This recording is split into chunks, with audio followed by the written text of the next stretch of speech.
தனக்கு பாடம் எடுத்த பேராசிரியரை பிரிய மனமின்றி இறுதியாண்டு மாணவர் கட்டித் தழுவி கதறி எழுத காட்சிதான் இது. சிவகாசி அரசு கலை மற்றும் அறிவியல் கல்லூரியில் பயிலும் இறுதியாண்டு மாணவர்களுக்கான வழியனுப்பு விழா நடைபெற்றது. இதில் அனைத்து துறை பேராசிரியர்களும் கலந்து கொண்டு அறிவுரைகளுடன் வாழ்த்துக்களை தெரிவித்தனர். அப்போது கணக்கு பதிவியல் துறை பேராசிரியர் மகேஸ்வரனை பிரிய மனமின்றி அவரது மாணவர்களில் ஒருவரான கணேஷ்குமார் கதறி எழுதார்.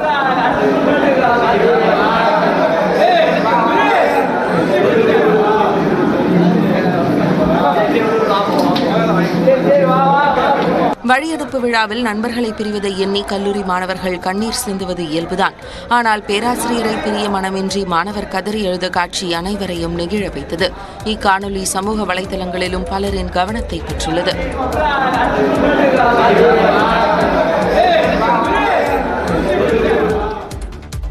அருப்புக்கோட்டையில் கல்லூரி மாணவிகளை தவறான பாதைக்கு அழைத்த புகாரில் கைது செய்யப்பட்ட பேராசிரியர் நிர்மலா தேவி மீது வழக்கில் நேற்று தீர்ப்பு வெளியாகும் என்று எதிர்பார்க்கப்பட்ட நிலையில் தீர்ப்பு தேதி ஒத்திவைக்கப்பட்டுள்ளது.